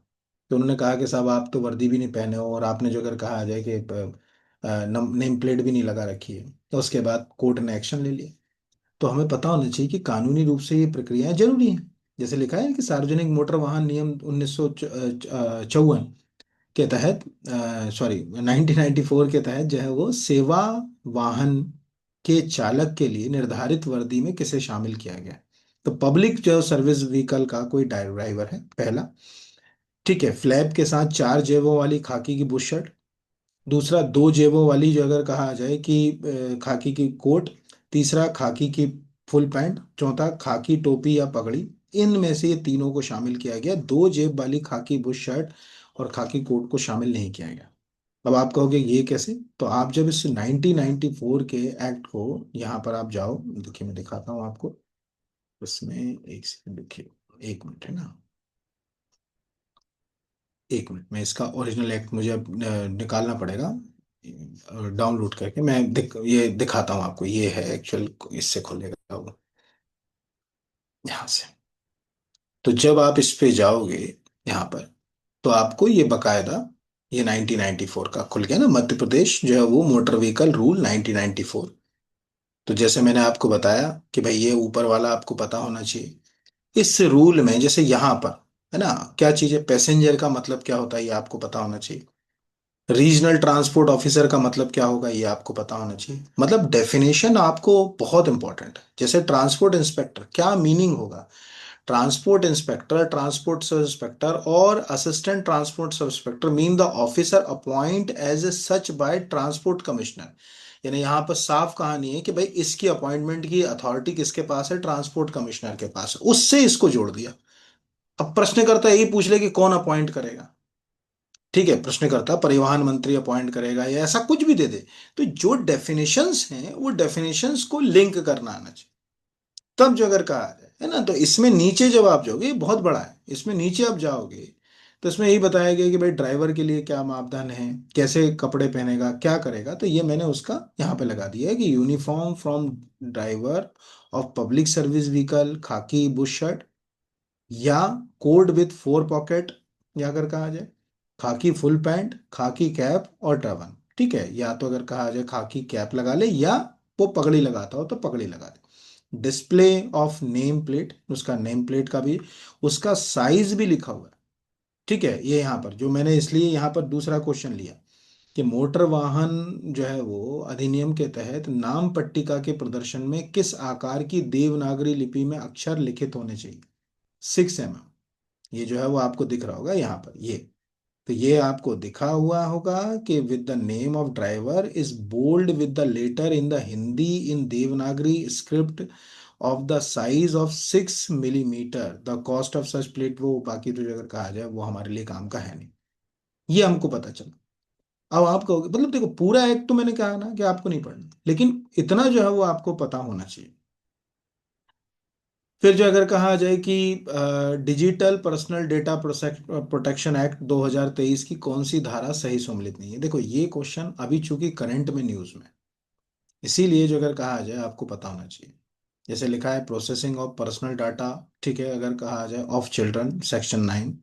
Right to access the information about the personal data section 10, right to grievance redressal section 13, establish the data protection, ठीक है, अगर कहा जाए बोर्ड ऑफ इंडियन सेक्शन जो है वो सेक्शन 18 यहाँ पर, तो इसका है सेक्शन 10। अब इसमें अच्छा एक चीज मैं आपको अपनी तरफ से हेल्प कर दे रहा हूँ, थोड़े से कुछ अगर कहा जाए उसमें इंटरनेट का उपयोग ज़्यादा होता है इसलिए मैं यूट्यूब पे नहीं डाल पा रहा हूँ। जो इंफॉर्मेशन टेक्नोलॉजी एक्ट है, ठीक है, 2000 और अमेंडमेंट 2008, अगर आप में से किसी को लग रहा है तो मेरे ऐप पे चले जाइएगा, BR एकेडमी का ऐप डाउनलोड कर लीजिएगा, उसमें एक MP अगर कहा जाए जीके का कोर्स है, ठीक है, कोई कोर्स परचेस नहीं करना है आपको, MP जीके का कोर्स है। उस कोर्स में जो कंप्यूटर वाली जो यूनिट है आपकी, यानी यूनिट 5, उस यूनिट में सबसे ऊपर वीडियो दिखेगा IT एक्ट का, मैं उसको सबसे ऊपर कर दूंगा और वो खुला रहेगा, ओपन करवा दूंगा। अभी आप अभी भी देखेंगे तो ओपन मिल जाएगा। उस वीडियो को आप देख लीजिएगा, मुझे इतना विश्वास है कि IT एक्ट के एक आध दो क्वेश्चन आपके शायद वहां से फंस जाए, इतना मुझे है। और एक यूट्यूब पे मैंने इससे पहले IT एक्ट का वीडियो बना चुका हूँ, तो वो वीडियो भी आप चाहें तो ढूंढ के जो है वो पुराने मेरे वीडियोस में जो है वो देख सकते हैं। तो जैसे ये digital personal data protection act के अंदर जो प्रावधान है इसको भी मैं दिखा देता हूँ, ठीक है, इसको भी मैं दिखा देता हूँ। अभी इसके लिए मुझे थोड़ा बैक करके जाना पड़ेगा, मैं दिखा दूंगा। अगला क्वेश्चन जो है वो, एक सेकेंड, अगला क्वेश्चन है, भारत स्टेज 6 मानदंडों के अनुसार निर्मित संपीड़न प्राकृतिक गैस, द्रवीकृत पेट्रोलियम गैस, दो या तीन पहिया वाहनों के लिए कार्बन मोनोऑक्साइड को निश्चित उत्सर्जन सीमा कितनी। अब आपको कि ये क्या याद रखना पड़ेंगे, यस, इसमें टेक्निकल क्वेश्चन आएगा। इसके लिए आप कहीं से भी गवर्नमेंट ऑफ इंडिया के मैनुअल से जो BS6 इंजन के जो मापदंड हैं, उन मापदंड के अंदर कार्बन जो अगर कहा जाए मोनोऑक्साइड, या अगर कहा जाए हेक्सा जो अगर कहा जाए मतलब जो हाइड्रोजन के, और वैसे तो देखो सबसे ज्यादा तो कार्बन मोनोऑक्साइड के आएंगे क्योंकि उस पे ज्यादा क्वेश्चंस जो है वो बनते हैं। इनके मापदंड आप यहाँ से डाउनलोड, हाँ, मिलेगा कहाँ से, आपको कुछ नहीं करना है, BS6 नॉर्म्स स्पेस देके करना है PIB, तो PIB पे पूरी देखो मैं दिखा भी देता हूँ कैसे करना है। यहाँ पर, ये यहाँ पर आपको सिंपल टाइप करना है, Bharat stage 6 engine norms PIB, ऐसे करना है ना। तो आपको इतना ही करते हैं। तो इसमें आपको जो लेटेस्ट जो भी अगर कहा जाए उसके नाम्स हैं, वो नॉर्म्स की ये यहाँ से जो पूरी लिस्ट आ जाएगी, कब से, जैसे ये यहाँ पर आ गया कि भारत जो अगर कहा जाए कि भारत में तो BS6 है, तो 1 अप्रैल 2020 से जो अगर कहा जाए कि इन एमिशन नॉर्म्स को जो है वो अपनाया गया यहाँ पर, और यहाँ लिंक्स आएंगी, इन लिंक्स में से आप उनके नॉर्म्स के पैटर्न्स को जो है वो पढ़ सकते हो पूरे, कि क्या हम कैसे कौन से नॉर्म्स को जो अगर कहा जाए कि इस्तेमाल कर रहे हैं यहाँ। तो ये क्वेश्चन जो है वो एग्जाम में आपको पूछेंगे, नोटिफाइड कर सकते हो, बस ये है कि इनको देखना पड़ेगा, जब आप देखोगे तो मिलेंगे, देखोगे तो नहीं नहीं देखोगे तो नहीं मिलेंगे, है ना। तो ये जैसे जाओगे, ये देखो ये यहाँ पर लिखा हुआ है पूरा। अब इसको आप सोचो कि मैं करा दूं तो बहुत कठिन है, क्योंकि इसको तो आपको एक बार क्योंकि आपने कर लिया तो वेल गुड, और नहीं करा है तो फिर अब आप इसमें जो है वो मत इसमें अपना समय बर्बाद कीजिएगा, मतलब इसमें टाइम ही अपना जो है वो खराब होगा, क्योंकि वो एकदम लास्ट में एक आध हफ्ता जो बचता है तो उसमें चीजें याद होती नहीं। तो अच्छा है कि फिर छोड़ दिया है तो छोड़ दो। अगर कहा जाए फिर अच्छा है, उसमें ज़्यादा अपने को दिमाग खर्च करने की जरूरत नहीं। मैंने तो रफली इसलिए दिया कि मुझे लगा कि शायद ये 0.3 0.3 0.5 0.5 हो सकता है कि ये 0.5 वाला ये क्वेश्चन जो है वो आपसे पूछ ले, ठीक है, यहाँ पर, क्योंकि यहाँ पर आपको दिख रहा है कि भाई ये मतलब ये 0.3 और 0.5 के बीच में परसेंटेज, तो हो सकता है कि ये क्वेश्चन एग्जाम में जो है वो आपसे पंच कर ले। अब कैसा करेगा वो उसके ऊपर है। अगला है कि एंटी लॉग ब्रेकिंग सिस्टम का निम्नलिखित में से कौन सा एक कंपोनेंट नहीं, ABS जिसको कहा जाता है। तो ABS का मतलब है कि जो अगर कहा जाए देसी ABS को समझे, गाड़ी के एक चक्के को की रफ्तार को कम करके या रोक के गाड़ी को किसी एक जगह एक तरफ बहकने से या रोड को छोड़ने से रोकना। कई बार आपने देखा होगा कि जब मोड़ पर हम गाड़ी को मोड़ते हैं, कार को या बाइक को, तो सेंट्रीफ्यूगल और सेंट्रीपिटल फोर्स, हिंदी में कहें तो अभिकेंद्रीय और अपकेंद्रीय बलों के मान में कई बार बदलाव आ जाता है, जिससे गाड़ी रोड छोड़कर किसी खाई में गिर जाती है कुछ इस तरह के, या कहीं कोई रोड के ऊपर पानी गिरा होता है या रोड के ऊपर तेल होता है, ऐसी स्थिति में गाड़ी के चकों के बीच संतुलन बनाने के लिए गाड़ी में एक एबीएस नाम की टेक्नोलॉजी यूज की जाती है, जिसको हम आम भाषा में एंटी लॉक ब्रेकिंग सिस्टम के नाम से जानते हैं। इसमें एक इलेक्ट्रॉनिक कंट्रोल यूनिट होती है जो चारों चकों के मैकेनिज्म को रीड करती है। एक हाइड्रोलिक कंट्रोल यूनिट होती है जो चक्के को रोकने का काम करती है, और एक व्हीकल सेंसर कंट्रोल यूनिट होती है जो उस चारों व्हीकल्स के बीच को मैनेज करती है। थर्मल जो अगर कहा जाए, टीवी वॉल का इसमें तो इस्तेमाल होगा ही नहीं, है ना, वो तो कॉमन सेंस वाली है कि कोई भी कर सकता है। तो अभी आपको कुछ नहीं करना, पहले तो रफली जैसे आप देखिए कुछ चीजें क्या करिए। आज यूट्यूब के ऊपर कार से संबंधित बहुत सारे वीडियो, आप रफली 5 5 7 7 मिनट के छोटे छोटे वीडियो, अच्छे वीडियो वहां से देख लीजिए। वो ना देख पाए तो आप जो अगर कहा जाए कि हर एक चीज के कंपोनेंट और उसकी इमेज देख लीजिए, जैसे एंटी, जैसे आपने अगर कहा जाए, एक यहाँ पर टाइप कर ले कंपोनेंट ऑफ एंटी जो है वो लॉक ब्रेकिंग सिस्टम। देशी भाषा में इस तरह का ब्रेकिंग सिस्टम पहले ट्रैक्टरों में यूज होता था। ट्रैक्टर में क्या होता था, गांव में आप में से कोई कृषि से जुड़ा हुआ उसको मालूम है कि ट्रैक्टर को मेड़ के पास से मोड़ना होता था तो एक चक्के को रोकना था, तो जो सीट होती है उसके वहां एक लीवर होता था जिसको दबाने से एक चक्का रुक जाता तो उसमें ब्रेक लग जाता, और बाकी चक्के घूमते थे, इसलिए ट्रैक्टर वहीं के वहीं घूम जाता था। ऑलमोस्ट इसी की एक जो है वो ये मॉडिफाई प्रणाली, इसी से जो अगर कहा जाए जुड़ी जुड़ाई प्रणाली हम कह सकते हैं। तो टेक्निकली अगर हमने देखा, यहाँ पर आपको दिख रहा है ना, अभी कंपोनेंट है ना, तो anti lock braking system primary consist the four main जो है वो पार्ट्स। पहला है व्हीकल जो अगर कहा जाए स्पीड सेंसर, उसी पे काम करेगा। इलेक्ट्रॉनिक कंट्रोल यूनिट इस पे काम करेगा। ठीक है, इसके अंदर अगर कहा जाए एक पंप होगा जो हाइड्रोलिक मॉड्यूल के ऊपर काम करेगा। ये पहले अपन ने देख ली कि ये कंपोनेंट। दूसरा, कि टेक्निकली अगर कहा जाए कि यहाँ से अगर कहा जाए कंपोनेंट हटा दिए जाए तो हमें ये समझ पड़ेगा कि ये काम क्या कर रहा है। तो ये काम कर रहा है किसी, जैसे यहाँ पर आपको दिख रहा होगा कि टेक्निकली जो है वो एबीएस वाली गाड़ी जो है वो इस लेन को जो है अगर कहा जाए मैनेज कर सकती है, बिना एबीएस वाली नहीं कर सकती।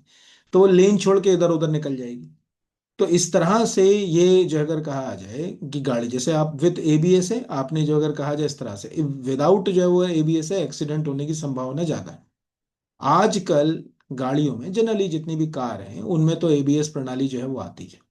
ठीक है, और ये अगर कहा जाए जो जो कैलिपर्स होते हैं यहाँ पर, इसके आसपास इस पूरा सिस्टम को जो है वो डिजाइन किया जाता है। तो ये कॉमन सेंस वाली बात है। मुझे नहीं लगता कि इसमें कोई जो है अगर कहा जाए कि मतलब तकलीफ का विषय है कि कुछ हमको जो है वो बने या ना बने। फिर है राष्ट्रीय महत्वपूर्ण सूचना अवसंरचना संरक्षण केंद्र। सूचना प्रौद्योगिकी अधिनियम 2000 की किस धारा के अंतर्गत जो है वो बनाया गया? तो धारा 70 ए के तहत। ये आपको याद रखना है। इसमें भी मैं आपको एक छोटी सी चीज बता दूं, आईटी एक्ट की पूरी धारा मत याद कीजिए, लेकिन कुछ धारा याद कीजिए। जैसे कुछ धारा मैं दो चार आपको बता देता हूँ कि कौन सी धारा है आपको याद रखना चाहिए, पूरी तो मैं भी नहीं बता पाऊंगा इतने से छोटे से लेक्चर में। तो जैसे आईटी एक्ट है ना, अब बहुत छोटे से मैं बताता हूँ। आईटी एक्ट हमने ठीक है अगर कहा जाए अंतर्राष्ट्रीय मापदंडों को फॉलो करने के लिए अपनाया। आपको दिख रहा होगा संयुक्त राष्ट्र महासभा ने 1997 में एक रेजोल्यूशन पास किया। उस रेजोल्यूशन के प्रावधानों को लागू करने के लिए हमने आईटी एक्ट लेकर आए थे 2000। ये एक यूनिक क्वेश्चन है यहाँ पर।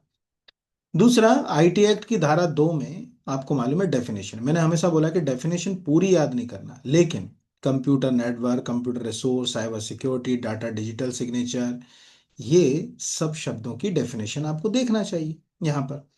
ठीक है, उनके बारे में। बाकी अगर हम कहें कि इसमें जो है वो सबसे इंपॉर्टेंट सेक्शंस कौन से हैं यहाँ पर, मतलब जिनके ऊपर, तो आपको दिख रहा होगा यहाँ पर कुछ इंपॉर्टेंट सेक्शंस में यहाँ पर आपको बता देता हूँ। जैसे सबसे पहला जो आपके सिलेबस में है कि आईटी अधिनियम की धारा 70 बी के तहत Indian computer emergency response team, जो अगर कहा जाए ये आपके सिलेबस में है यहाँ पर, है ना, Indian computer emergency response team, इसके बारे में भी बात है। ये है, ये हमें पता होना चाहिए। दूसरा, धारा 69 ए तो मोस्ट इंपॉर्टेंट है। अभी आपने देखा होगा भारत सरकार समय समय पर कई सारी वेबसाइट एप्लीकेशंस के ऊपर क्या कर देती है, बैन लगा देती है। कैसे लगाती है? तो आईटी अधिनियम की धारा 69 ए में ये प्रावधान है। उसमें साफ लिखा हुआ है कि देश की संप्रभुता, अखंडता, रक्षा, राज्य की सुरक्षा, विदेशी राज्यों के साथ मैत्रीपूर्ण संबंधों में अगर कोई वेबसाइट, कोई कंटेंट, ठीक है, कोई एप्लीकेशन बाधक बन जाए, जिससे हमारे संबंध बिगड़ जाए, तो हम उसके ऊपर क्या लगा सकते हैं, प्रतिबंध लगा सकते हैं। अभी हमने कई देशों की एप्लीकेशंस के ऊपर प्रतिबंध लगाया, कई देशों की कई सर्विसेज के ऊपर प्रतिबंध लगाया, ये उसके तहत है यहाँ पर। ठीक है।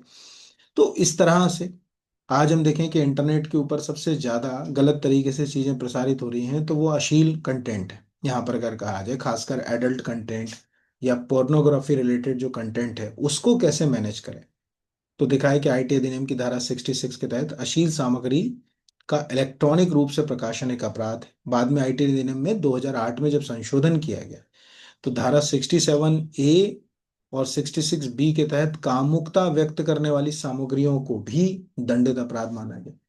बाकी अगर आपको लग रहा है कि इसमें आपको और भी अच्छे से जानकारी चाहिए, तो आप एक मेरा जो मैंने आपको बताया कि वो वाला वीडियो मैं ओपन कर दूंगा, वहां आप देख लीजिएगा। लगभग 2 घंटे का वीडियो है। उसमें मैंने इंटरनेट की स्टोरी पढ़ाई है पूरी, और इंटरनेट का इतिहास, कैसे भारत में इंटरनेट आया और इंटरनेट आने के बाद कैसे साइबर क्राइम आया और साइबर क्राइम से कैसे आईटी एक्ट की जरूरत पड़ी, वो मैंने उसमें पढ़ाया है पूरा।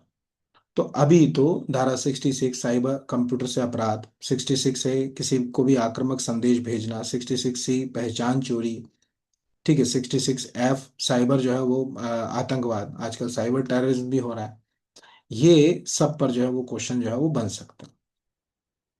अगला है वाहन चलाते समय ग्राहक को निम्न में से किस स्थिति में हेडलाइट चालू करना चाहिए। सूर्यास्त के लगभग 30 मिनट बाद हेडलाइट, ये नियमों में है, बिल्कुल करना चाहिए। सूर्यास्त 30 मिनट पहले तक चालू रखना चाहिए।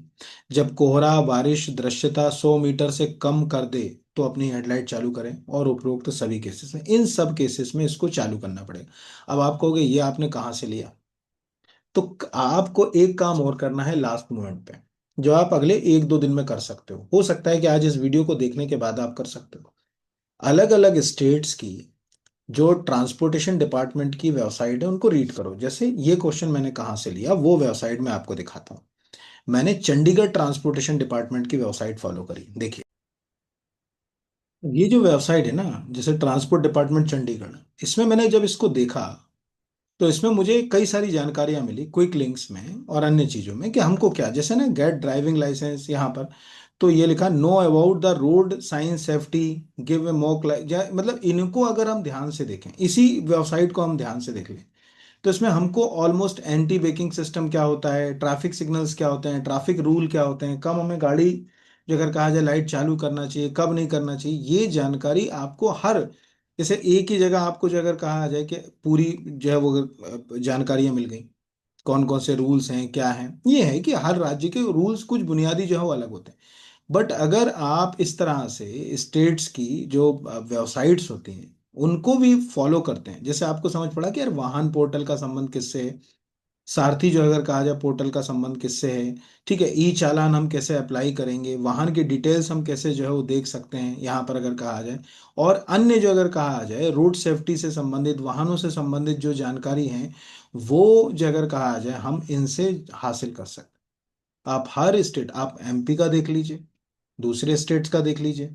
जहां तक कि मुझे याद है कि जो एक प्रश्न था एंटी ब्रेकिंग, आपको जो एक सिलेबस में है एबीएस, आप अगर एबीएस भी इसमें देखेंगे, देखिए मैं इसी में दिखा देता हूँ आपको एबीएस सिस्टम।